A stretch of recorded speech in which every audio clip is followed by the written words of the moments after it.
10वीचा बोर्डाचा पेपर फुटला, कॉपीमुक्त अभियानाचा पहिल्याच दिवशी फज्जा। महाराष्ट्र राज्य माध्यमिक आणि उच्च माध्यमिक शिक्षण मंडळानं 10वीच्या परीक्षेसाठी केलेले सर्व दावे शुक्रवारी पहिल्या दिवशी फोल ठरले। 10वीच्या परीक्षेच्या पहिल्याच दिवशी पेपर फुटलाय। पेपर सुरू झाल्यानंतर अवघ्या 15 मिनिटातच प्रश्नपत्रिका बाहेर आली। त्यानंतर उत्तरपत्रिकांच्या प्रिंट काढून विद्यार्थ्यांना पुरवल्या गेल्याचा धक्कादायक प्रकार समोर आलाय। जालन्यात घडलेल्या या प्रकरणानंतर आता या प्रकरणी बोर्ड काय निर्णय घेणार याकडे सर्व पालक वर्ग आणि विद्यार्थ्यांचे लक्ष लागलंय। जालन्यानंतर यवतमाळमध्ये पेपर फुटलाय। प्रश्नपत्रिकेचा फोटो सोशल मीडियावर व्हायरल झालाय। 15 मिनिटात प्रश्नपत्रिका बाहेर। राज्यामध्ये शुक्रवारपासून 21 फेब्रुवारी 10वीच्या बोर्डाची परीक्षा सुरू झाली। या परीक्षेसाठी शिक्षण मंडळानं मोठी तयारी केली होती। कॉपीमुक्त अभियानासाठी लोक पावलं उचलली होती। त्या संदर्भात माध्यमांमध्ये मंडळानं परीक्षा सुरळीत होणार असल्याचा दावा केला होता, परंतु माय मराठीच्या पहिल्या पेपरला गालबोट लागलं। शुक्रवारी सकाळी 11 वाजता परीक्षेला सुरुवात झाली। त्यानंतर जालना इथं अवघ्या 15 ते 20 मिनिटांमध्ये प्रश्नपत्रिका बाहेर आली। जालन्यातील बदनापूर येथील केंद्रावर हा प्रकार घडला।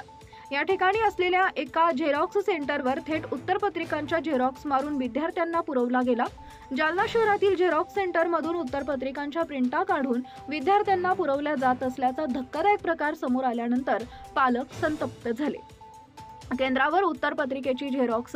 जालन्यात 10वीचा मराठीचा पेपर फुटला। सकाळी 11 वाजता मराठीचा पेपर सुरू झाल्यानंतर काही वेळातच बदनापूर शहरातील सीएससी केंद्रावर उत्तरपत्रिकेची झेरॉक्स मिळत होती।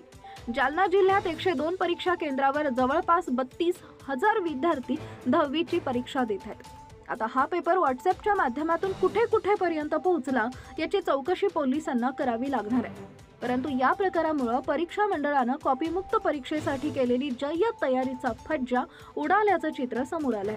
चोख व्यवस्थेनंतर ही पेपर फुटला। राज्यात 10वीच्या परीक्षेसाठी 16 लाख विद्यार्थी बसलेत। परीक्षेसाठी भरारी पथके, व्हिडिओ चित्रण, सीसीटीव्ही या सर्वांची चोख व्यवस्था मंडळाकडून करण्यात आली होती। त्यासाठी प्रत्येक जिल्ह्यात जिल्हाधिकाऱ्यांनी बैठका घेतल्या होत्या। संवेदनशील केंद्रावर विशेष लक्ष ठेवलं होतं। गैरप्रकारांना आळा घालण्यासाठी काही ठिकाणी कर्मचारी बदलण्यात आले होते। त्यानंतर ही पेपर फुटल्यानं आश्चर्य व्यक्त होत आहे। जळगावमध्ये कॉपीमुक्त अभियानाचा उडाला फज्जा। जळगावमध्ये 10वीच्या परीक्षेचा पहिल्याच पेपरला कॉपीमुक्त अभियानाचा फज्जा उडालाय। जळगाव शहरातील 10वीच्या परीक्षा केंद्रावर कॉपी बहाद्दरांकडून सर्रास पुरवल्या जात आहेत।